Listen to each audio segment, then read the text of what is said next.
Hello everyone, I want to show you guys a new poleaxe that I made. This one is called a Lucerne hammer. Okay, so the reason why we refer to it as that is because there's a large collection in Lucerne, Switzerland, that has poleaxes that you have a very unique or distinguishing construction method. Okay, so the construction method is that the top spike comes down through a hole in the head of the axe, right? So the hole at the top of the axe is called an eye. So it goes through that hole, okay? It locks it in place, and then the legs of the top spike open up, and they rivet down onto the shaft, and that's how this is held together. So there's actually a shoulder over here. So the axe head doesn't come down through the top; it comes up through the bottom, and it has the same shoulder as a sword, right? So the way the cross guard basically the cross guard comes up through the bottom, and it stops on this shoulder here, right? Right, and then the grip comes up, and then the pommel, gets pinned over at the bottom, and it holds everything in place. So you can see how there's a shoulder here that basically stops this cross guard. So this top spike actually has the same shoulder. So the width here is about 1.5 inches, okay? But the hole is only 1 inch wide, okay? And the legs down here are only about 1 inch wide. So when the head comes up, it stops on the shoulder, okay? And then the legs are then spread, and then they come down on the shaft, and they get riveted in place. So with this style of construction, it is very common to also pass a rivet through the side of the axe head. And the reason why you can do it more easily with this style of an axe head is because of that hole. So there's less material here that you have to go through. Now, keeping in mind that during the medieval period, it didn't have like drills to didn't have electric drills to drill holes through thick pieces of metal. So the holes that they could put through metal had to be hot punched. I mean, you got the metal really hot, and basically you hammered a hole through it. This is the type of construction that's referred to as a Lucerne hammer, as opposed. Show you too. If you look at this other poleaxe that I made here, you'll see that the top spike comes down and the legs spread. Okay, they lock the hammer in place, and then they rivet down onto the shaft. Okay, so it doesn't go through the hammer; it goes around the hammer, and it basically rivets down onto the shaft and locks it in place. So this is what the top spike looks like on this, right? So you can see how the legs come out, they split open, and then they come down. So the reason why, one of the things that you'll notice is that Lucerne hammers usually have a larger, longer, more robust top spike, and I think the reason for that, I believe, is because the legs of the top spike remain relatively straight as they pass through the axe head, through the eye of the axe head. With this type of construction, where you have the legs split open and go around, this area right here, that's kind of like the weakest link. Okay, so this top spike is really strong if you're thrusting, right? So it's really strong in the thrust. But if you're cutting down, it stresses this area over here, and it doesn't matter how thick I make the top spike, right? I can make this round, I can make this a square. This right here is going to be the weakest link, and there's a limit to how thick I can have this area over here, because it has to be thin enough so that I can get it to go around the head of the axe without adding too much weight, right? Because I can always make something stronger by using thicker metals, but then now we're adding more weight to the end. So with something like this, I want this to basically be really light. I want to be able to cut, recover. So I'm very picky about how much weight I put on the end here. So with this style of poleaxes, one of the things that I've noticed, right, in looking at historical examples, is that a lot of times they will have a very large crescent-shaped axe head, right, that comes almost halfway up the top spike, and you stop and you think to yourself, like, what's the point of making this axe head so big? Because now that limits the ability to use the top spike for thrusting, right? Because if this would have come, like for example, in this one over here, like I can only thrust up to this area over here, right? That's level with the top of the axe, right? I can't thrust all the way down to here because it's going to hit this. So if I had a large crescent-shaped axe head that came all the way up to here, well, that's as far as I could use this top spike. So I believe that the reason why they use these, one of the reasons why they use these crescent-shaped axe heads was to actually protect, the top spike, so that when you're cutting down, right, so that if you're cutting, you're more likely to hit with the axe head, right, and not the top spike. Okay, so on this one over here, with that same idea in mind, what I did is actually I curved it back, right. So if I'm hitting here on this side, the thin side, if I'm hitting here, because it's curved back, it kind of protects the top spike from getting hit as much. Whereas on this side, right, where I have it more straight, the slightly wider axe head protects the top spike from impacting in this area. So I'm not hitting with this area, I'm preserving it so I can just thrust with this area. So with the Lucerne hammer, because it's a more robust design, because these legs are straight, they don't curve around, so straight generally tends to be stronger. They're straight, they're more together. We start seeing longer, thicker top spikes. And again, I can make this top spike really thick, but it's basically can only be as strong as its weakest link, and the weakest link is going to be this point down here, where it passes through or goes around the axe head. Okay, so anyway, this is the Lucerne hammer, and this is the difference between these two poleaxe designs. So these are both usually referred to as poleaxes, which is not to be confused with the halberd. We get a halberd here. So the halberd is usually a socket design, right? You can see how it's socketed, kind of like a shovel, and it doesn't matter if this is round or if it's square. It's usually a one-piece design. It doesn't matter what the shape is. Like I can cut this down a little bit more. You know, I can have a halberd head that has like this exact shape, right? But if it's a socket design, right, it's a halberd, okay? And there's many different types of halberds. Like for example, like a bill. If it's a socket, it's a halberd.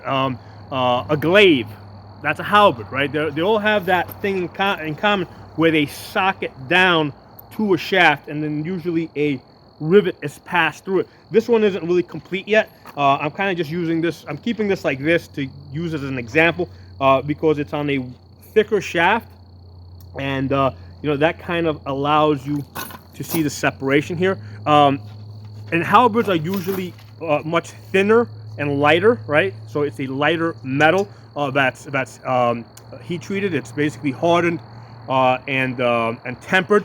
And because it's thinner, right, I can have this on a 10-foot shaft, and despite the fact that this thing is it's thin, you know,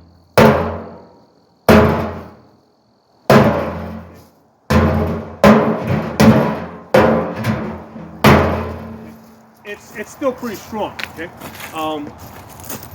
so the thing is, like the halberd heads tend to look bigger, right? But one of the things is when we're looking at pictures of them, we're usually seeing the side profile, and we see something really big. What we don't see is the thinness, okay? And they can't, I mean, normally they'll be a little bit thicker than this. I mean, this is just the metal that I happen to have available. and I wanted to make something just to kind of do a test run with it. And even with this thinness, it's pretty. It still works on those drums over there, and those drums are a really good test subject because the thickness of those drums is very similar to armor, right? Because armor can't be too heavy. It has to be light enough that you can actually wear it. So they made it as light as possible to the point that it was still useful. So that barrel over there, even though that's thick metal, right? Sorry, that's thin metal. It still prevents this sharp top spike from penetrating it. So basically, what you're trying to do with this is you're trying to get this into the gaps. Okay. So we're using the hammer, right? The way I would use this is I would use the hammer side for hitting plate, and I would use the spike side or the axe side for hitting mail or softer type of armor. Usually with these Lucerne hammers, they'll have a hammer on one side and they'll have a spike on the other side. With this one over here, I basically went with a double spike, right? So there's a spike here and a spike here. So depending on how you're hitting, you're either hitting with this spike over here or that spike down here. So I went with the double spike design. The thing is, this area over here, the langets, this is also a hitting area. So it is this steel over here is 1/8 thick on each side. So there's basically a 1/4 inch of steel from here all the way down to here. Okay, so over here what happens is, like, this is actually a hitting area where when you impact, you're going to impact with steel, right? I didn't bother to put langets on the front because I just found it unnecessary, because when you hit, you're going to hit with the edge over here. So this is kind of like a greatsword times 2, right? This is like the same thickness as a greatsword, but I've got 2 of them on each side. I kept this on this one. I kept the same thickness all the way down here, right? Because what I wanted to do is the Lucerne hammer is, with the longer top spike, is specifically designed for fighting people in heavy plate armor. And you're going to end up in a lot of these grappling situations where you're wrestling and pushing and pulling. So that's why I wanted, basically I wanted to support this shaft all the way down to here. And then there's still support from here all the way down to here. But it does get thinner, right? I did make it thinner down there because, basically I just wanted, I didn't think I needed it down here in this area. It does get thicker over here, right, at the end cap. So the end cap is basically for hitting, right? Either you can either punch with this, or you can hit, because again, this metal comes all the way to the edge here, right? And you can hit all the way, you can hit with this area over here, and you're essentially hitting with the steel. Okay, so this came in at exactly 6 pounds. Okay, this is 74 inches, right? So it's a little bit more than 6 foot. And it came in at exactly 6 pounds. But the great thing about this design is, first of all, it's balanced pretty much on its center. All right, go back over here. So as I'm holding it here, you can see how it's center balanced, right? Right. And it's also balanced on its y-axis, right? So if I hold this over here, you can see how this rolls like this, right? Because it's got the same weight on this side and this side. Versus this one over here, you can see you got more axe head on the front. So with this one over here, if I try to roll it, it doesn't quite roll as easy, because there's just more weight on one side. But with all of these, they're all, because I've tapered them, okay, they're all kind of balanced near the center. Okay, with this one is a little bit more front heavy, just a tiny little bit. With these guys over here, I was able to taper a little bit more and bring the balance point a little further back. I think it's about 2 inches up from the actual center. Okay, so that you know, so this being 6 pounds, I can still hold this from the end, right? Hit and recover. So this is a very fast weapon. Not all poleaxes were designed like this. A lot of them, in fact, it was quite rare to have langets all the way down. There is one design that I've seen, there's probably more, but the one I'm thinking of is in the Wallace collection, number A925, that has langets all the way down the shaft. So what I've done with these poleaxes is I've looked at a bunch of different examples, and I took the best from each of them. Okay, so with this one over here, I used the Lucerne head design, but I use the full-length langets from a different poleaxe. Okay, other benefit of having the full-length langets, okay, and the rivets are basically the rivets go all the way through, right? So on a lot of these poleaxes, the rivets don't the historical ones, the rivets on most of them don't actually go all the way through. They use clinch rivets where they basically use like soft nails that go through the shaft, and then when they hit the opposite side, bend down. Okay, some of them use rivets that actually go through all the way. I use the method where the rivets go through all the way, just because it's a stronger design. So again, like I said, I'm using the best. You know, I was able to pick the best features out of all the poleaxes poleaxe examples that were available to me.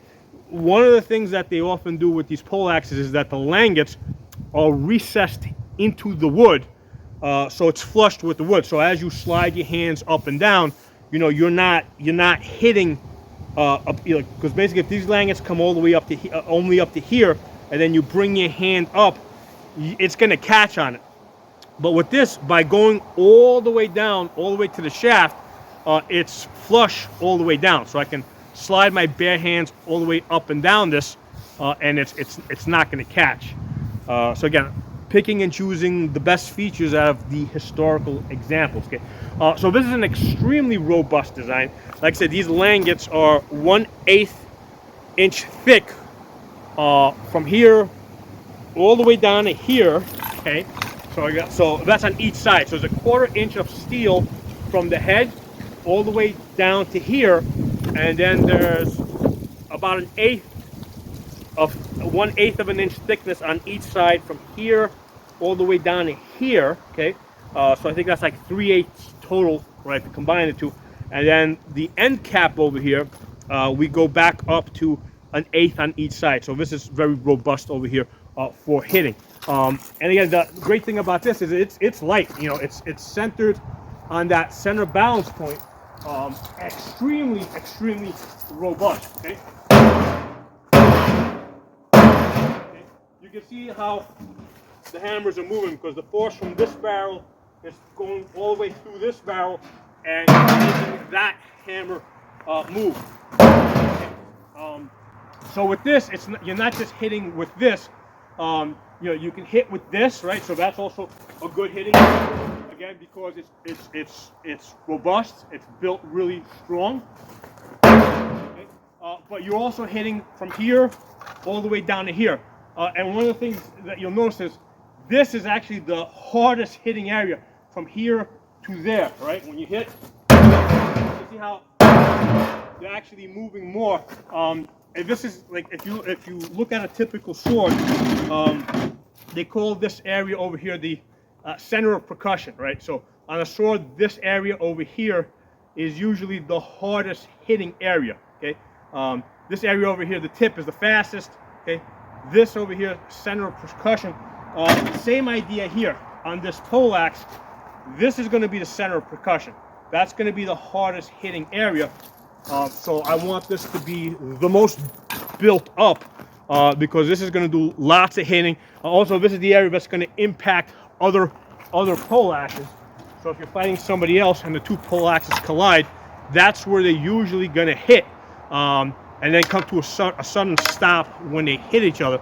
So I want this area over here to be like really built up and really strong. But again, at the same time, I want this to be fast and nimble. Okay, and the way I was able to achieve this, you know, both giving it both a distal a distal taper and a profile taper. Okay, and also balancing it on the center, so that allows you to, you know, quickly go from one side to the other side. You know, so it's really fast and nimble. This one, like I said, this one came in at 6 pounds. This one over here used the slightly lighter construction design, where the top spike lanyards went around the head. This one came in a little bit lighter. I think it was what was it? 5 pounds, 5 ounces. I think 5 pounds, 5 ounces. So this one's extremely. This is like super light, but also super strong, because again it uses the same, you know, construction. Really strong poleaxe. So again, I was able to take the best out of all the historical examples that I saw, and combine them into these poleaxes. Now with the end cap, and again you can also hit with that, hit like that, around there. So anyway, I want to share that with you guys. This has been a fun project. I've actually, these are forged, meaning I blacksmithed them. You know, you know, heated up the metal, and basically beat it. You can see the anvil back here on the tractor. I beat these into shape with a hammer over an anvil. So every time I do one of these things, because I really, my intention was to do one and stop. This is the first one that I made. But every time I complete one of these, it's like I come up with a new idea of, like, you know, something different to try. So that's how I ended up with 3 of them now. So anyway, drop some comments. Let me know what you guys think. I'll talk to y'all soon. Hey everyone, I want to give you guys an idea of the type of fighting that I do that has led to the development of these pole arms. Okay, so in this video, I'm fighting in the solid yellow. Now we're both calibrated for male armor, so we're using more percussive hits than thrusting hits. However, we can also use thrusts.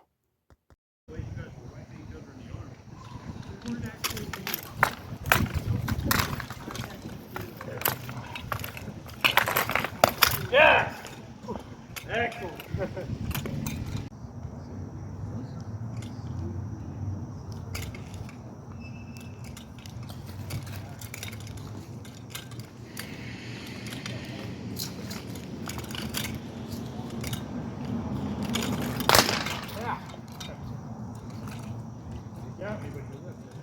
Yeah.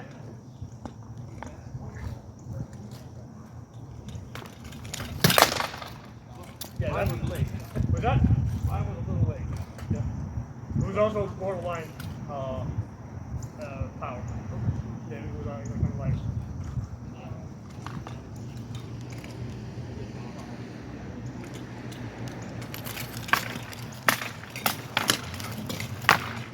Yeah.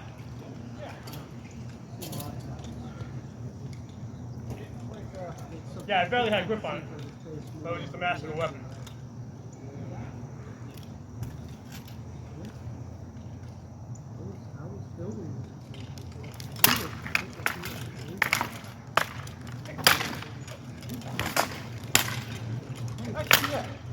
Yeah.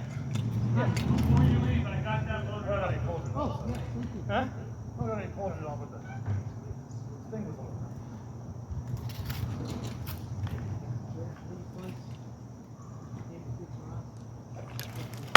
Oh. You got me. Oh. Oh, yeah. Okay. All right. That's 3. We got 7 more to go. Yeah. Yay.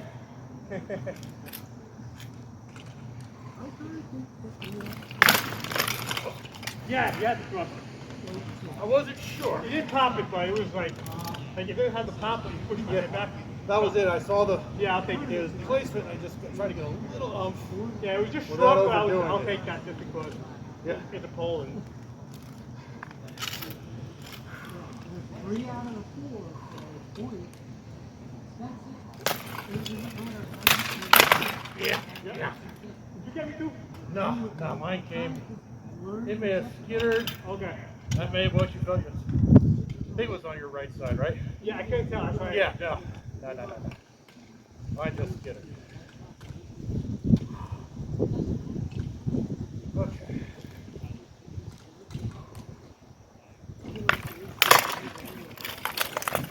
Yeah, across. Woo! I'm just cut. Yeah, you just gotta spin it on that initial contact. Yeah. Yeah, just got some nice. Yeah, double. Left strike and cut. Okay. Hey, with you, I'm not sticking around to admire my handiwork.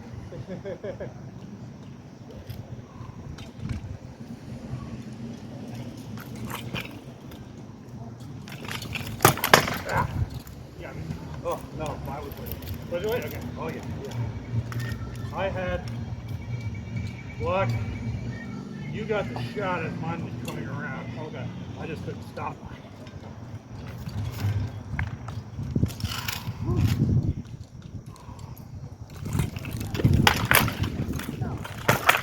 Yeah. Yeah. Yep. I had nothing to protect myself from that shot.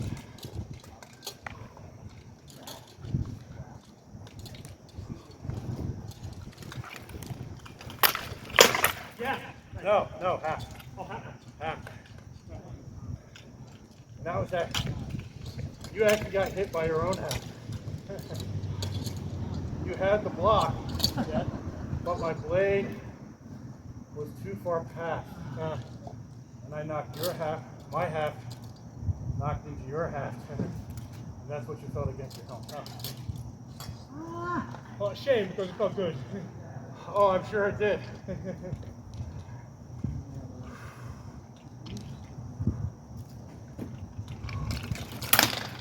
Yeah, yeah. Still, I gotta come up with a better answer.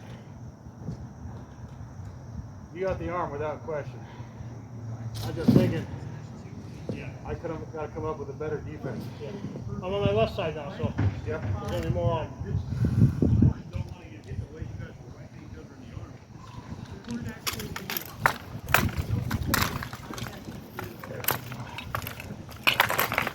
Yeah. Excellent. At least made you work for that.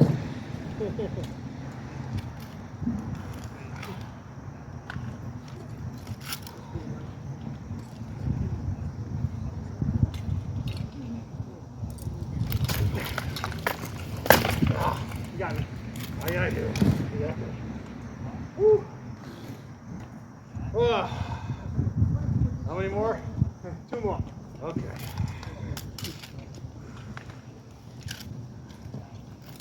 Ah! All right, I guess 1 more.